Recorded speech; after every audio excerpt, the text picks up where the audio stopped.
shine, for its skies may turn to gray. I don't worry or the future, for I know what Jesus said, and today I'll walk beside him, for he knows what is ahead. I want you to sing with me sa chorus. Many things about tomorrow I don't seem to understand, but I know who holds tomorrow, and I know who holds my hands. Every step is getting brighter as the golden stairs I climbed. Every burden's getting lighter.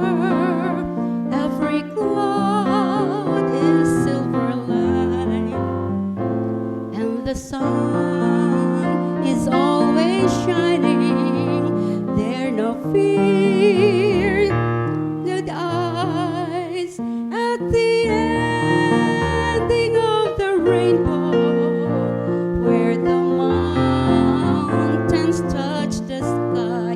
Can you sing with me for the third verse? I don't know about tomorrow.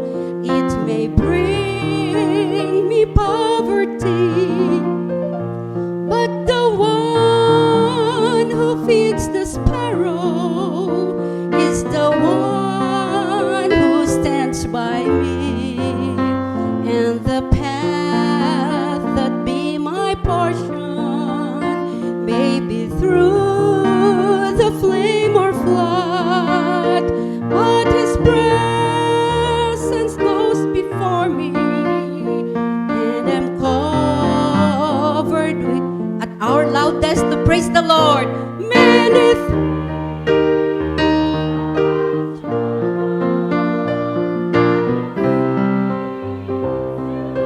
with conviction. But I know who holds tomorrow, and I know who holds my hand. Praise the Lord.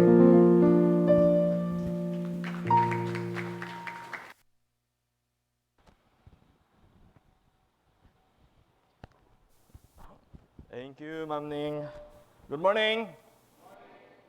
And indeed, no, we might be so uncertain with what brings of tomorrow, but thank God, no, we have this,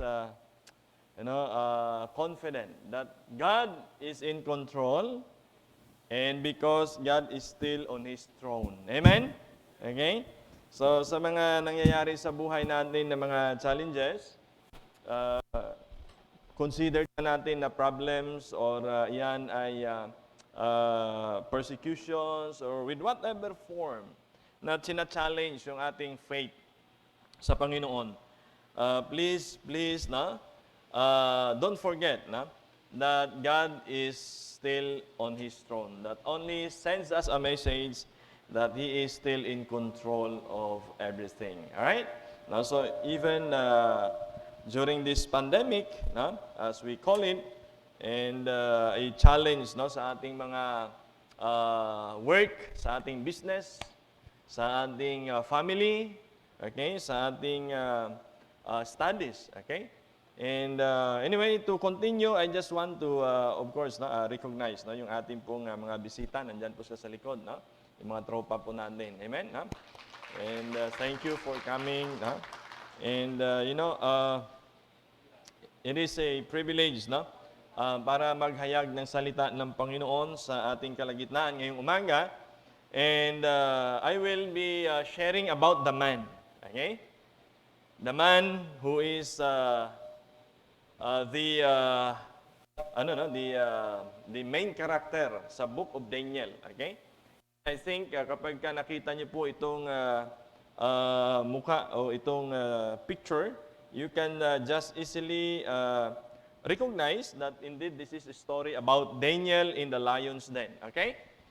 So, siguro most of us are familiar, no? Dahil once in a while, ito po ay napapakinggan natin sa mga radyo, lalo na pag mahal na araw, yung story ni Daniel, no? In the lion's den. No? So, throughout the session o ating sharing ngayong umaga, nais ko pong tingnan nyo yung pagkatao ni Daniel.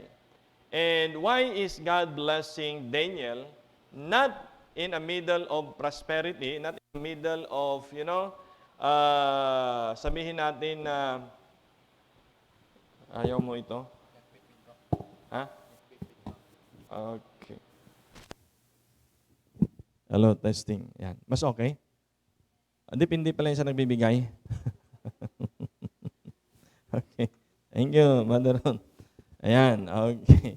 So, ayan, at least buo. No? Buo din ang loob at boses ko. Okay. So, the man who kept the faith. Right? Yung kanya pong story ay nangyari hindi sa kasagsagan ng kanyang tagumpay sa buhay. Hindi sa kasagsagan na ang ekonomiya ay maganda. Hindi sa kasagsagan kung saan ay meron siyang namana. Okay? So kung titingnan natin, dito mamaya, pag sinundan natin yung story ni Daniel, we will be challenged, and my prayer is we all be challenged to stand, not because we know something, not because we are equipped of something, not because we are skilled of something, but because of faith. Okay? Yung story I will be every chapter, okay? So chapter 1, okay, nung akin pong dito yung ini-shorten, okay, yung story. Right? Sa chapter 1, si Daniel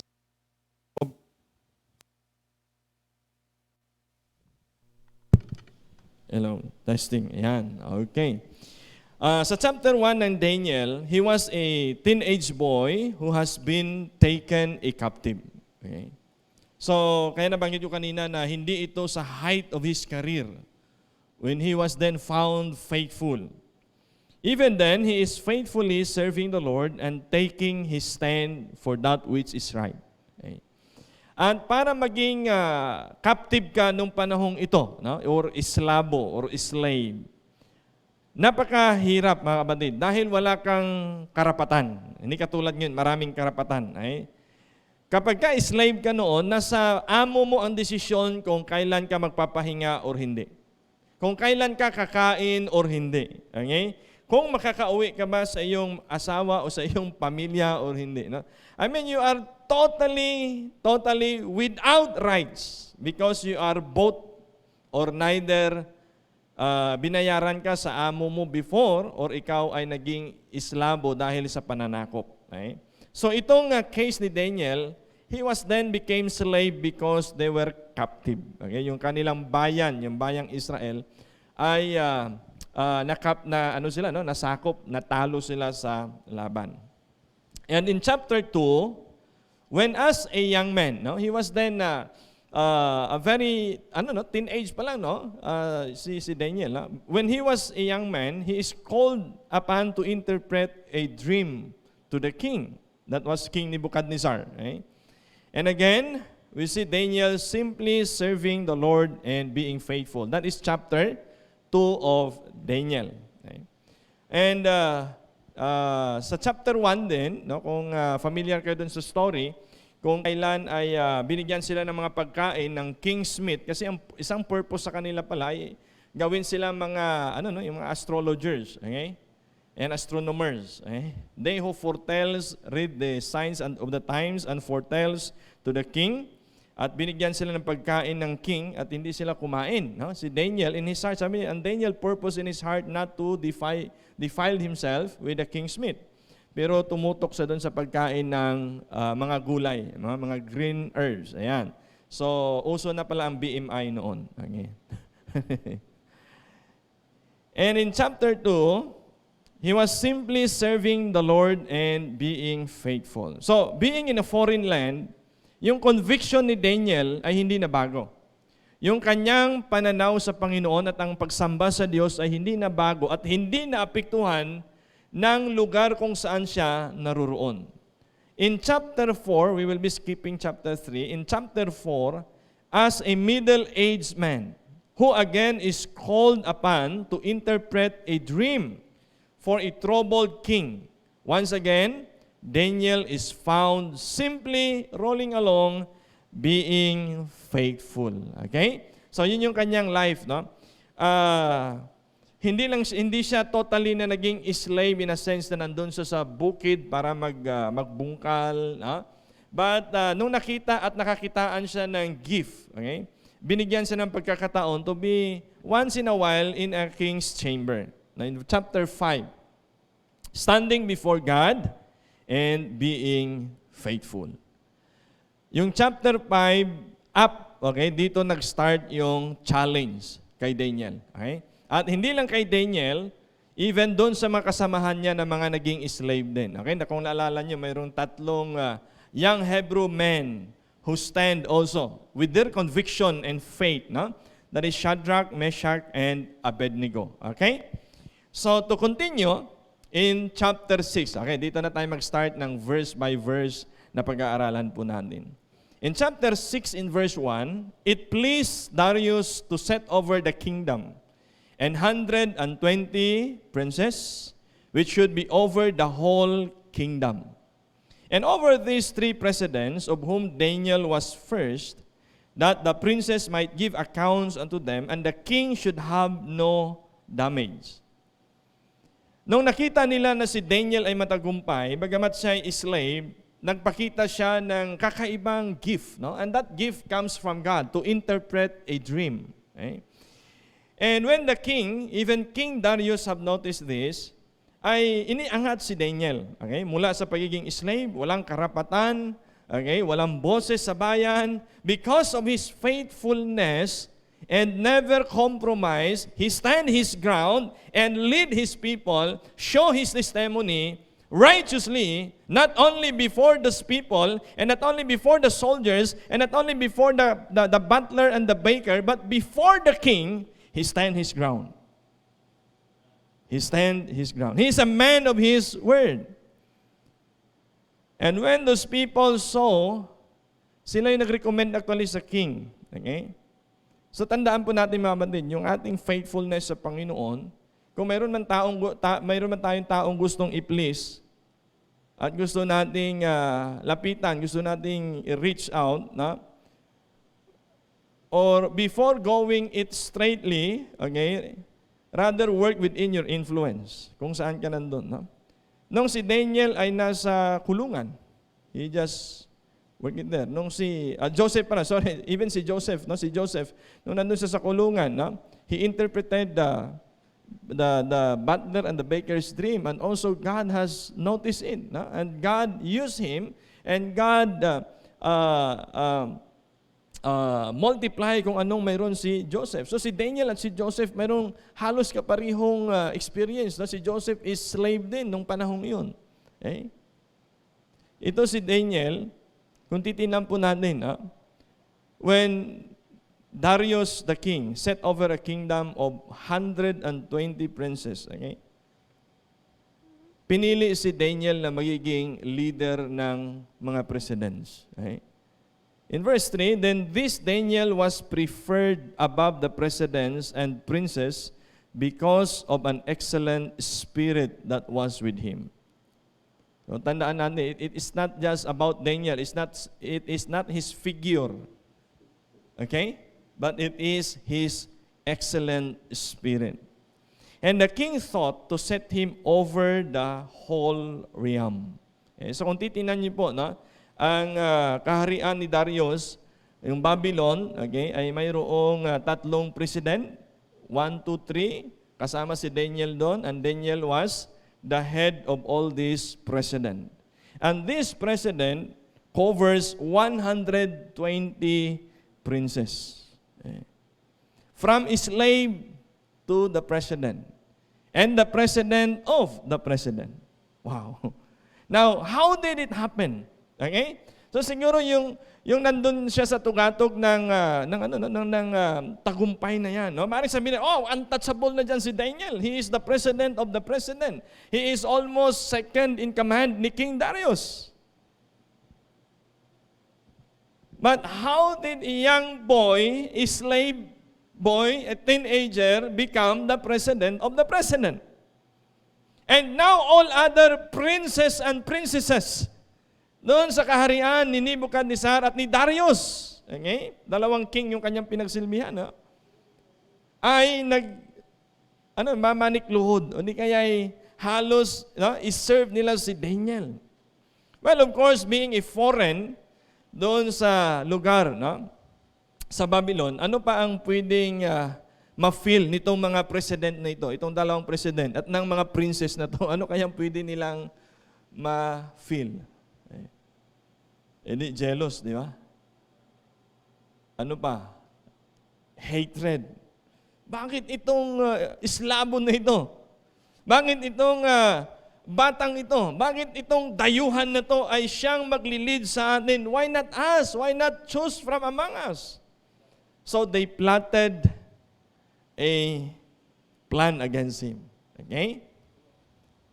And gumawa sila ng isang batas na alam nila na susuwayin o hindi susundin ni Daniel. Okay? Nakita nila na si Daniel na ngayon ang leader natin. Mayroon silang nakita na butas doon. But anyway, God always honor a faithful service. And for that matter, mga kapatid, mapapansin niyo po, doon sa welcome words ng ating Panginoon, sabi niya, well done thou good and what? Well done, thou good and what? Faithful servant. Okay? Kaya siguro dapat ito magbigay ng aral o di kaya magtatak sa isip natin. It's not about, sasabihin ni Jesus, okay, well done, thou good and successful servant. Well done, thou good and rich servant. Well done, thou good and powerful servant. No. The Lord's welcome words will be, well done, thou good and faithful servant. Kaya nga po ang panukat ng mundo ay hindi panukat ng Panginoon. Ang panukat ng mundo sa success ay material things. Ang panukat ng Diyos sa success is faithfulness. Amen? Okay? God will always honor a faithful service. In Galatians chapter 6 in verse 9. Tingnan niyo po mga kapatid. And let us not be weary in well-doing, for in due season we shall what? We shall reap if we faint not.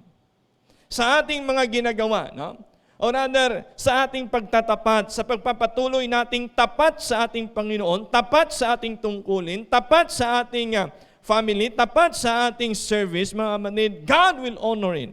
In due time.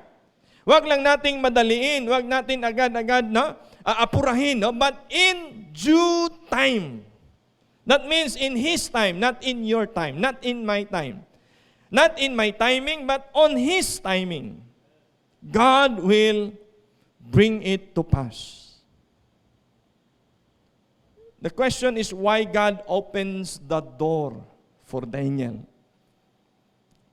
Why in such a period of time ay naabot ni Daniel yung pinakamataas, next to the king, na position from being a slave. Okay? Walang karapatan, walang yaman, walang influence.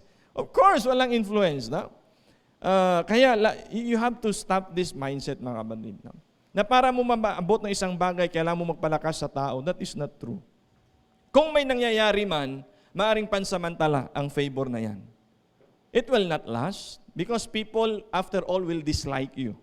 Your boss will dislike you. But if you keep on pleasing God, and if God will promote you, and if God will bring you up there, nobody can put you down. Amen? Are you with me? Okay? So why God opens the door for Daniel? Number one, I believe is because of Daniel's character. It is of his character. Okay? Now, being a slave, pwede niyang hingin, Panginoon, kailan mo ko palayain for being a slave? Lord, kailan mo ko ibabalik sa aking bayan na nandun yung aking family at nagmamahal sa akin? Why are you not setting me free of this burden? Pero hindi yun ang ginawa ni Daniel. Having a burden, and during his burden and challenges, he lived faithfully. So, sa prayer natin dapat, no? Kung mayroon tayong pagsubok, ang panalangin natin, Lord, is not about take this burden away from me, but rather, Lord, help me to have a good attitude towards this pandemic, towards this challenge. Okay? How am I going to respond with this persecution? How am I going to respond with these challenges? How am I going to respond with this financial crisis? So it's about our attitude. Okay? Dahil ito pong pagsubok ni Daniel for being a slave in a foreign land, teach him a lot of things. And first is that Daniel's humility despite of his position. Nung si Daniel ay nagkaroon ng favor galing sa king, from King Nebuchadnezzar and King Darius, hindi siya naging mayabang. Okay? Nandun pa rin yung humility. Despite the fact that he is already a boss, okay? Despite the fact that he already has his influence and power and possessions, he remained humble in himself. Ito po yung reminders ni James sa atin. Kaya sabi ni James, humble yourselves in the sight of the Lord and He shall lift you up. Humble to humble is intentional. Lagi ko itong sinasabi. Okay? Huwag natin kaisipin na ipinanganak tayong humble. Ipinanganak tayong hambog, hindi humble. Okay? Kahit pa paano mayroong pride sa atin, di po ba? Okay? So, to be humble should be intentional. You should teach yourself how to be humble. You should practice humility. And I tell you, and let me encourage you to practice and be intention. Why? Because if we humble ourselves in the sight of the Lord, He, the Lord, the God of heaven, the King of kings, shall be the one to lift you up. Amen? Kasi yung yabang o di kaya yung title na hinahanap natin dito sa mundo, mga kapatid, pag ibinigay ng tao, kayang alisin ng tao yan. Pero kung isang bagay na ibinigay sa atin ng Panginoon, if He favors you on one thing, and it is His will, nobody can stop it. Nobody can take it away from you. Amen? Power, prestige, and pleasures are all temporal. And this thing, James is reminding us. Also Peter, tingnan nyo, humble yourselves, therefore, under the mighty hand of God, and He may exalt you in due time. Hindi naman bibili, Lord, nagpakumbaba na ako ngayon, i-bless mo na ako bukas. Hindi naman. In due time. Amen? Because humility has to be practiced. Humility has to be a walk of life. It should be in your journey. Again, it's not a gift. It is something to be desired. And Daniel chose to be humble. Pwede siyang ma-overwhelm sa power na binigay sa kanya. Pwede niyang gamitin yun. Ngayon, makabawi na ako doon sa mga nanakop sa bayan ko. Sana kayong papatayin ko na yung mga yun. No, but he remained humble. If people exalt you, God can put you down. For sure. But if God exalt you, nobody can put you down. Right? Okay? So, alin ang pipiliin mo? Papalakas ako kay boss. Papalakas ako kay mayor. Papalakas ako kay congressman. Papalakas ako kung kani-kanino. Okay? God can put anybody down. So, rather than taking and aiming, okay, for a favor galing sa tao, we should rather aim for the favor of God. And Peter again said in 1 Peter 5:5, likewise, ye younger, Ito, literal to na sa ating mga mas nakakabata o mga kabataan. Okay? Submit yourselves unto the elder. Amen? Pastor, mas magaling naman ako dun eh. Submit lang. Pastor, mas matalino pa nga ako eh. Submit. Amen? Lalo na sa mga magulang natin. Amen? Na hirap sumagot sa module.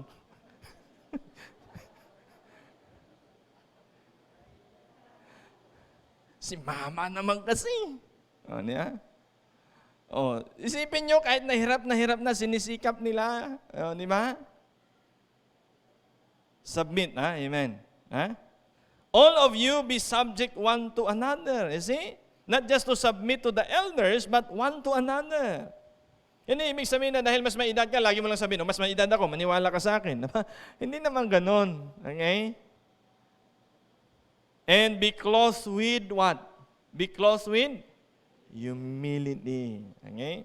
Kaya nga sabi ko, kahit sa mga sa youth natin, kung sinong in charge sa youth, pag kayo in charge, nandyan lang si pastor, makikinig. Okay? Maniniwala sa inyo. Okay? Kanya lang, pag nandyan ako, na-intimidate sila, kaya layas na ako ng layas para makapag-isip sila. Tama ba? Okay? Sometimes intimidating sa kanila pag nandun ako eh. And be clothed with humility. Tingnan nyo ha, dapat daw tayo nababalutan ng pagpapakumbaba. Meron ba sa inyo na disgrasya lang na nabalutan kayo ng damit? Hindi, di ba? Wala, di ba? Namimili ka pa nga dapat ito isusuot ko, dapat ito eh. Walang aksidente, aksidente lang na nagkaroon ako ng damit. Hindi. It is intentional, right? Okay? And be clothed with humility. Intentionally be clothed with humility. Pansinin niyo po yung last phrase. For God, what? For God resisteth the proud and giveth more grace or giveth grace to the humble. Very simple, no? Makalimutan nyo lang lahat ng sasabihin ko ngayong umaga. Huwag nyo kalimutan itong last phrase. God, the God of heaven, is sovereign, almighty, all-knowing God, will resist a person who has pride in his life. At Pastor, marami naman akong nakita mga mayayabang, matatagumpay for a season. Pastor, marami akong nakita mayayabang, mga mayayaman din for a season. Right? God will not lie in His word. God will resist the proud and He will give grace to the humble. So Daniel in his life, being a slave to a president, being a slave to one of the most powerful men, he maintained his humility. He maintained his attitude towards his people. Hindi siya nalasing sa kapangyarihan. Okay? So, tinan niyo, submit, that is a command. Walang pakiusapan yan. Sa ating mga mas nakakabata, youngers, submit yourselves. Uy, magpasakop naman kayo. Hindi ganun. Pasuyo, pakiusap, pagpasakop kayo sa mga magulang nyo. Hindi, it's a command. Amen? Parang magulang niyang nag-i-amen. Ayaw ng mga bata. James 4:6, okay? But He giveth more grace. Wherefore He says, God resisteth the proud and giveth grace unto the humble. Ilang beses inulit-ulit yan. Okay? So, my prayer and I hope, even you, children, baka isang araw kayo ay mga matagumpay ng mga anak, tapos ang tatay nyo ay elementary lang, high school lang, tapos kumikita na kayo na nagbabayad ng bill sa bahay, kayo nang bumibili ng panggas, tapos yayabang-yabang na kayo, parang kayo na magiging susunod-sunuran na rin magulang sa tahanan, wag nyong gawin yun. Amen? Hey. Amen? Wag maging mayabang. Okay? You should submit. Okay? Humility is not a gift. It should be intentional. At para maging habit mo, gawin mo na routine every day. Okay? In Matthew 18:4, tingnan niyo po.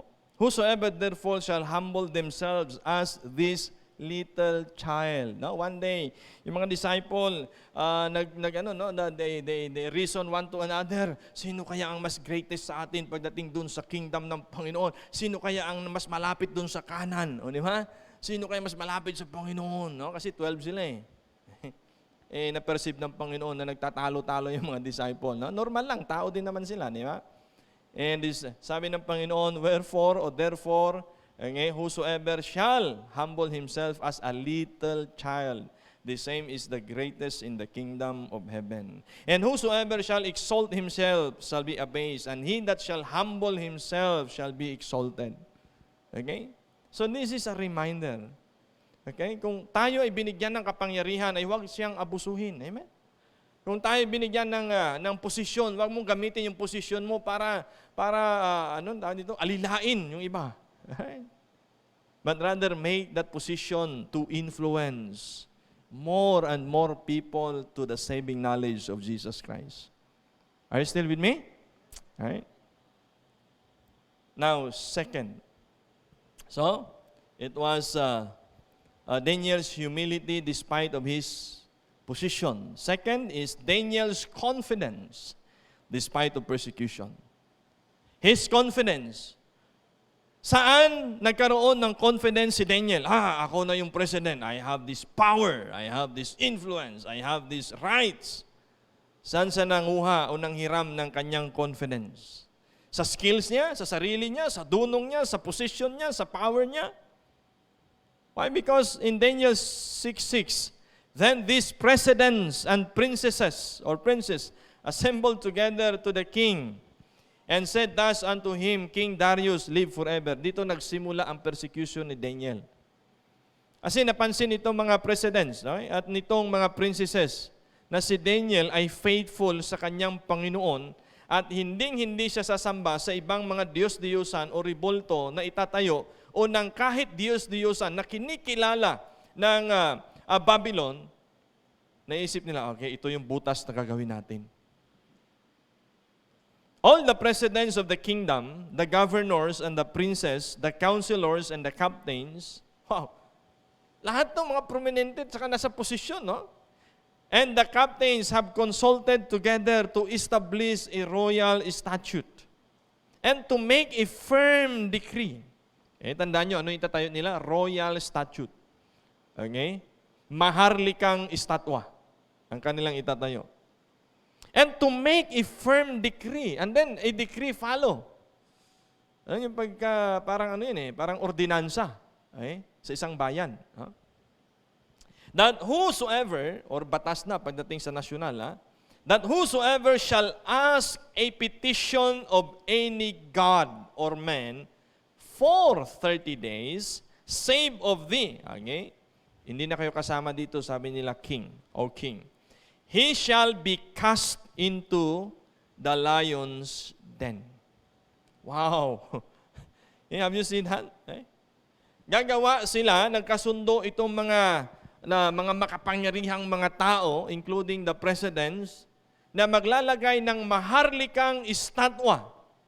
At sa loob ng 30 days, ang lahat ng tao, pagkarinig ng musika ay luluhod at titingin doon sa estatwa at sasamba. Alam na alam nila na hindi gagawin ni Daniel yon.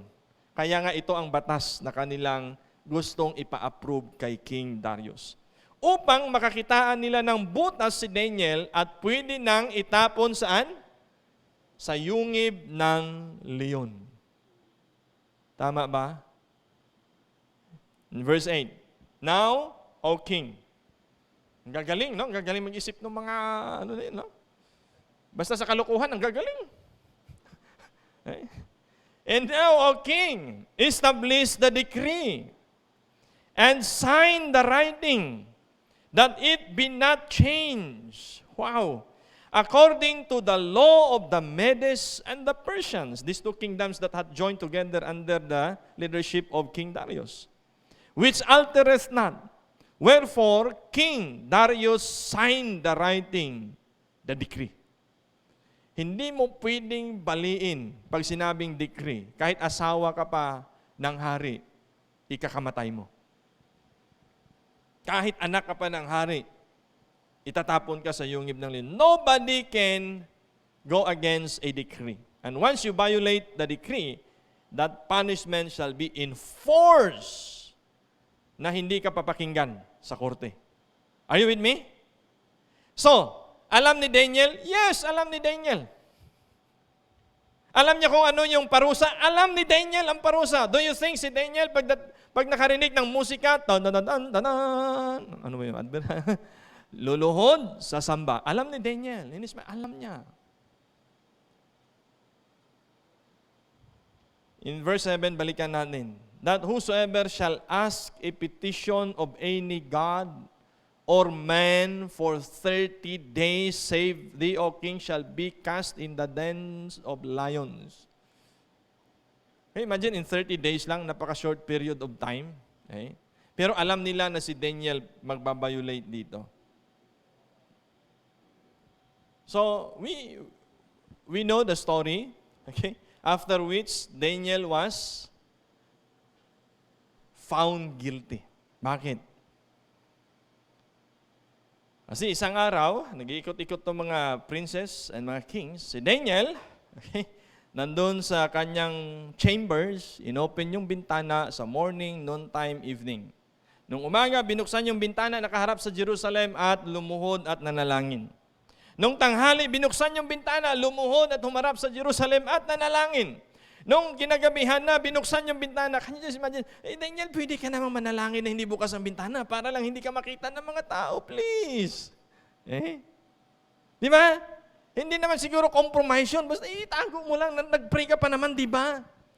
Huwag mo lang buksan yung bintana para walang witness.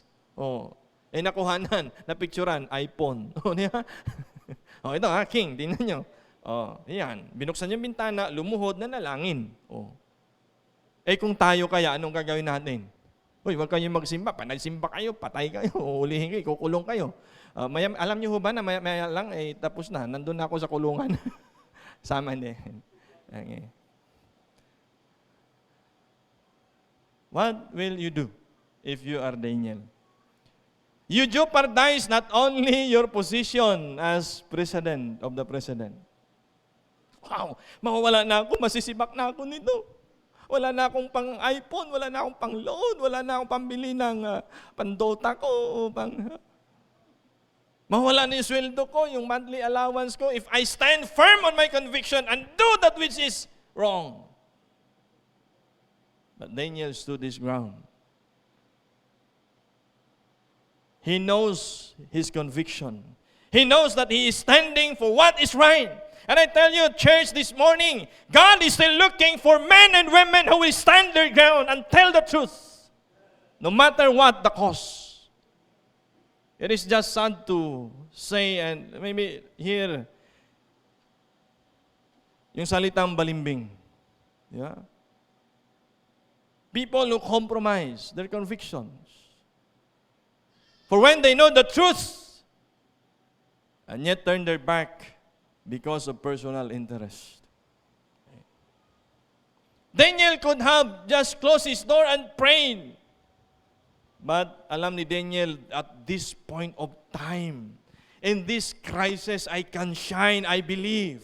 In this crisis, if I stand my ground and hold the truth up right high, it will be a testimony, not to me, but to my God and King that I serve.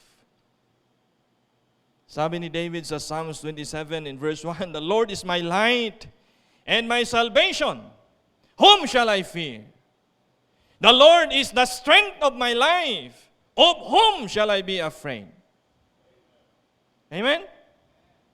If we knew, if you are convinced, if you have this conviction in your heart and in your life and in your personal devotion to God, sabi ni Paul, if God be for us, who can be against us? It is just sad to know and hear and discover na mas marami ang magko-compromise rather than standing for what is right. Daniel put his life in jeopardy. And not only his life, his family, his friends, his position and possessions.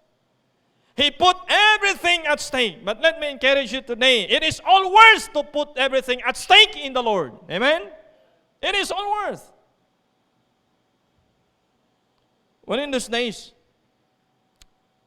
na tinalikuran ko yung kaunting hanap buhay sa Iloilo.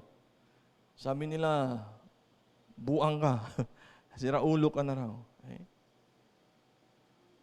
Is taking a stand for God not worth? If you know Him, if you are convinced that you serve a living, triune God, of course, He is more than able and willing to bless, preserve, protect, kung ano yung ating isinuko sa buhay. Isinuko sa Kanya. Okay?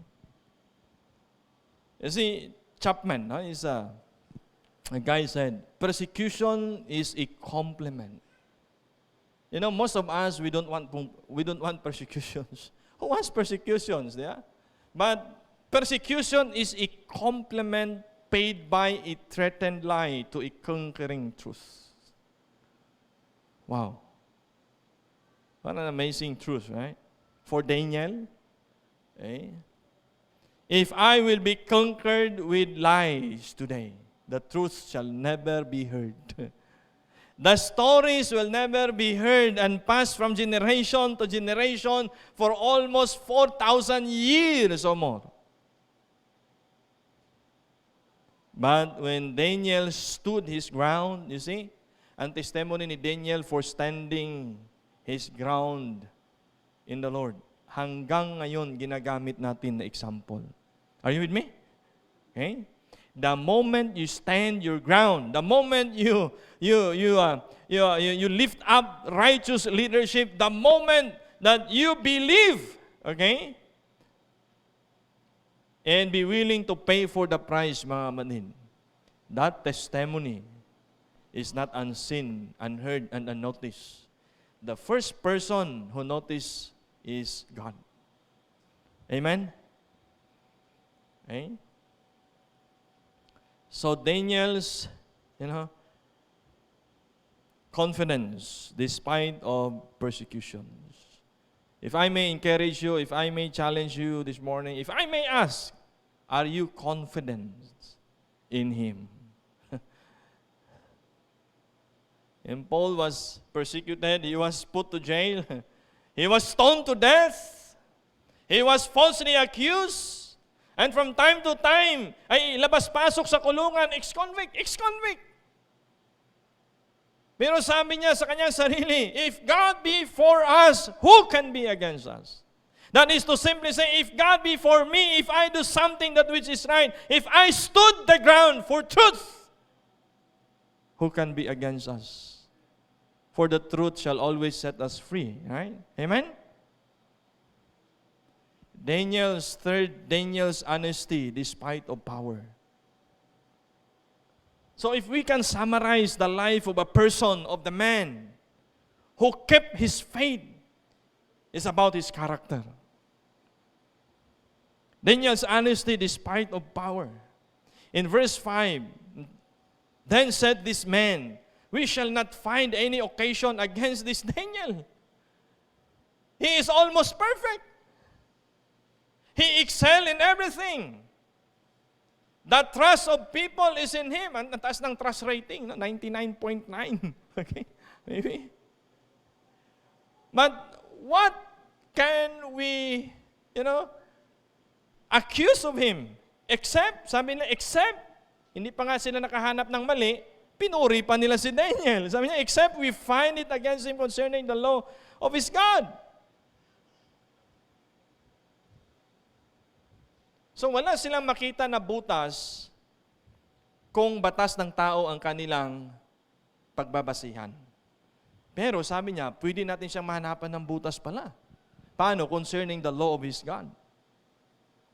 Kasi kung magtatayo lang tayo ng mga batas dito, alam niya na rin yan. Okay?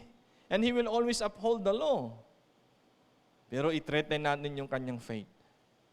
And I believe this one thing, except we find it against him concerning the law of his God.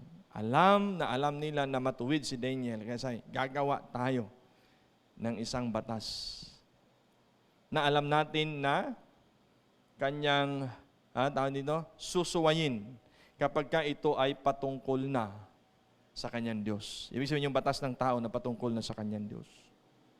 And so indeed, they set up that image upang luluhod. No? Actually, gold yun. No? Almost 90 feet high na gold. Wow, it's so amazing. No? And kapag katutugtog na ang musika, no? Lahat ng tao yuyuko except the king. Si Daniel hindi rin yumuyuko. And even Shadrach and Meshach, na alam natin, minsan hindi rin siya yumuko. He that had, in Psalms 24:4, he that had clean hands and a pure heart, who hath not lifted up his soul unto vanity, nor sworn deceitfully. Ito si Daniel. No? He has a clean hands and a pure heart. He shall receive the blessing from the Lord and righteousness from God of his salvations. They cannot accuse Daniel. Even ito sinabi din ni David, no? That he that had a clean hands and pure heart shall be lifted up his soul unto vanity, nor sworn deceitfully. This Daniel is so straight. He never compromised, not even white lies. Okay? He is just so faithful to his God. And then David said, for sure he shall receive blessing from the Lord. Okay? Kasi minsan yung focus ng ating yung attention natin. Kung gusto natin ng isang bagay, ang tinitingnan natin na pwede mag-grant niyan ay tao. Siguro pag mas malapit ako kay pag nagsip-sip ako kay pagka mas naging magpapalakas ako kay mas madali yung promotion ko, madali yung bonus ko, madali yung power ko, yung position ko. Church, David had said, we will receive blessing from the Lord if we have a clean hands and a pure hearts. Amen? And righteousness from the God of his salvation. You see, when Daniel knows that he is about to be thrown, doon sa may lion's den, he never pleaded or never asked for a favor of the king. Alam niyo yung pagmamahal ni Darius kay Daniel? Nung itinapon si Daniel doon sa yungib ng leon, hindi nakatulog si King Darius, magdamag. And first thing in the morning, ang ginawa ni Darius, pinuntahan niya sila, Daniel, are you there? Did the God whom you serve save you? So, my point is, prior na tinapon si Daniel doon sa yungib ng leon, pwede siyang mag-plead na, King, magkaibigan naman tayo. Ako'y pinaka-trusted person mo. Why not spare me? He never did. Because his confidence is not to the king, but his confidence is to the Lord. Amen? He never asked favor from the king, although magkaibigan silang tunay. He never asked favor from the most powerful person in that entire empire na pwede lang gumawa na siya'y iligtas. He never did. He never asked. Because he is confident in his God. Amen? He believed that God is still in control. He believed that his God is still on the throne. And in this pandemic, in our situation, mga manin, let us have this faith and keep our faith that God is still in his throne. Hindi man pwedeng alisin itong ating problema overnight. But this pandemic can change us, can build us, Right? So sabi ng king, Daniel, buhay ka pa ba? Alam niyo kung anong miracle na nangyari doon? Yung mga mababangis na leon na nandun sa yungib na yon, doon sa den, the angel shut their mouth.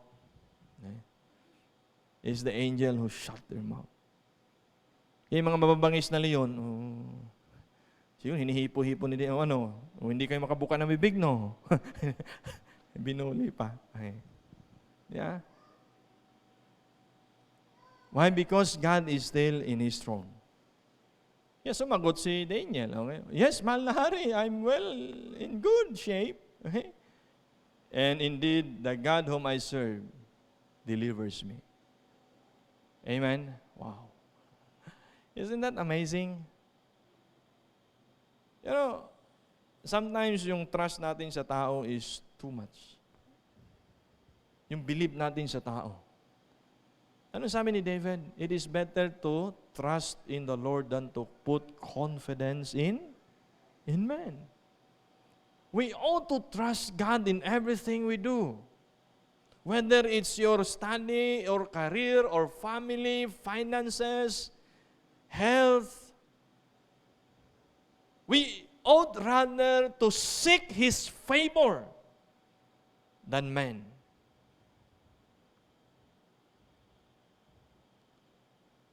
So the man who kept the faith, Daniel,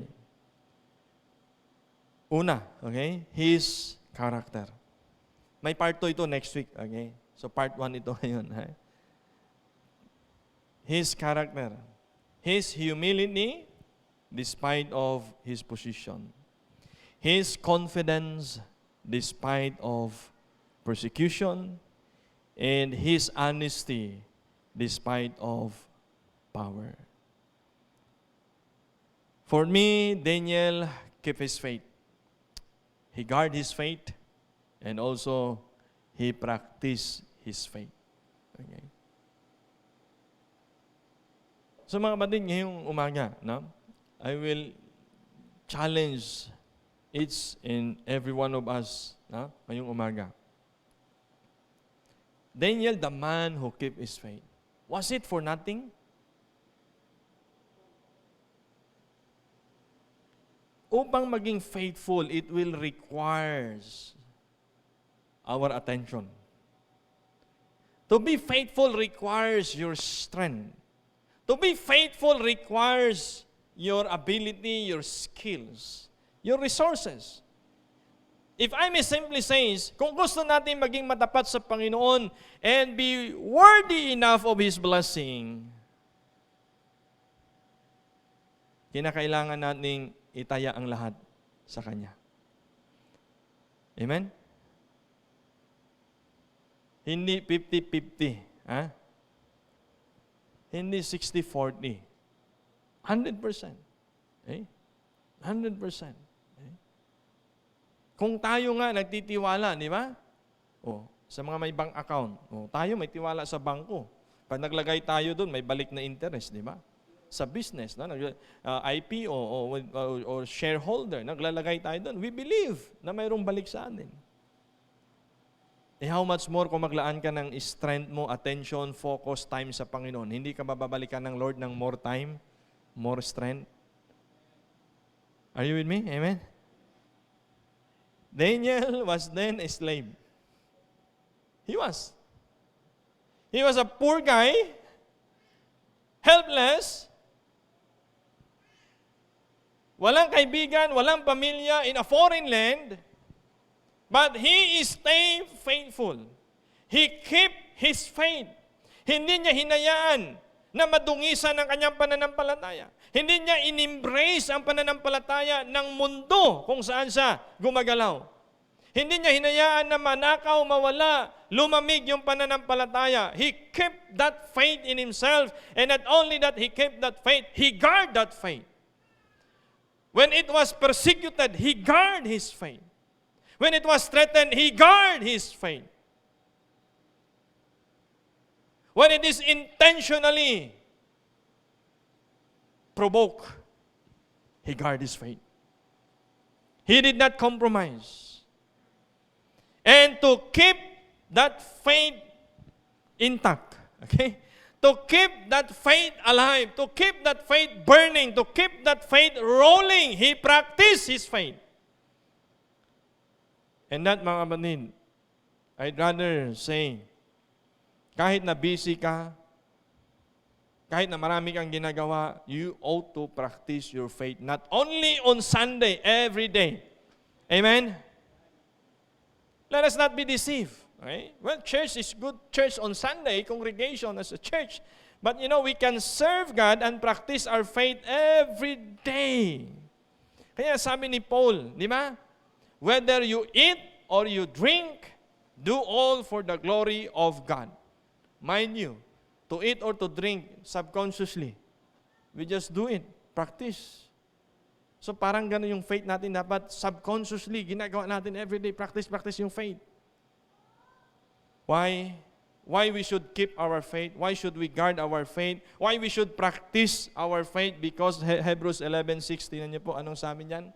But without faith, it is impossible to please Him. Kahit gaano ka successful yung career mo, if you are not doing it in faith, you're not pleasing God. I say it again. Kahit magkaroon ka ng limpak-limpak na salapi at kayamanan at posisyon na mataas at degree na marami, kung hindi mo ginagawa yan, bunga ng iyong pananampalataya, it's nothing. I say it again, it's nothing. Amen? Pastor, baka nasabi mo lang yan kasi nandiyan ka sa pagpapastor. I once dreamed to become one of the best engineer. I did. And I started studying because it's my goal, it's my dream. But all along the way, God called me in the ministry, and how I dream big for my career. Na magiging engineer, ganun din ang pangarap ko sa paglilingkod sa Panginoon. Kasi sometimes we put faith or understand faith as a sissy thing or a weak thing. Anumang bagay na maabot natin dito sa lupa at maangkin natin, mga kapatid, hanggang libingan lang yan, iiwan mo lahat yan. Are you with me? That's the truth. Pero ang ginagawa mo at ginagawa ko, bunga ng pananampalataya natin, ma-enjoy natin yan sa langit for eternity. Amen? I'm not saying I'm against material things. Kailangan natin yan upang gamitin na itulong sa ibang tao. Okay? Kailangan natin. So to expand the ministry, the work of the Lord. But please, don't love those things more than your love for God. Don't love the gift more than the gift bearer. Right? Huwag tayong bata. Ang bata, pag binigyan mo ng regalo, thank you. Tatalikuran ka na, mas na-enjoy nila yung regalo, nakalimutan yung nagbigay. Dapat yung understanding mo ganito. You ought to have a good attitude in gratitude doon sa nagbigay kasi source yan. Huwag doon sa ibinigay. Kaya marami sa atin hindi na nakukontinue yung blessing na galing sa Panginoon. Nung binigyan ka ng Panginoon ng blessing, in-enjoy mo yung blessing, in-enjoy mo yung gift, hindi ka nagpasalamat sa nagbigay. Humanly speaking, di ba? Pagka binigyan ka ng tatay mo, ng kaibigan mo ng gift, tapos bigla mo lang tinalikuran, nag-enjoy ka na doon sa gift. Hindi pa salamat at appreciation. Wala. O, ang nagbigay ba, magbibigay pa siya uli? Nung ka. O, hindi na. Di ba? That's the spirit, attitude of gratitude. Alright? And God has given us life. Amen? God has given us strength. And God has given us air. 5 minutes na wala kang hangin. Amen? God has given us water. 4 days na wala kang tubig. Right? And God has given us food. 40 days na wala kang pagkain. Di ba? And we should appreciate God. Okay? Let everything that hath what? Breath. Praise the Lord. Tingnan niyo mga kapatid. Kung sinabi ni David, let everything that hath houses, praise the Lord. ilan lang sa atin ang pwede mag-praise sa Panginoon. Let everything that had four wheels, praise the Lord. Tayo mga may two wheels, paano yan? Let everything that hath good health, praise the Lord. Let everything that are in the youth, praise the Lord. Let everything that hath breath, kasi we have one thing in common today, and that is our breath. Kaya ang nais sabihin sa atin ni David, hey, kung naririnig mo pa yung preaching, naririnig mo pa yung kapwa mo, nakikita mo pa yung kapwa mo, nafe-feel mo yung family mo, you have the reason to praise God, and God hath given you that reason to praise Him. That is your breath and the breath of life. Today, Daniel is the man who kept his faith. I hope that you will not be disturbed with the crisis that we have.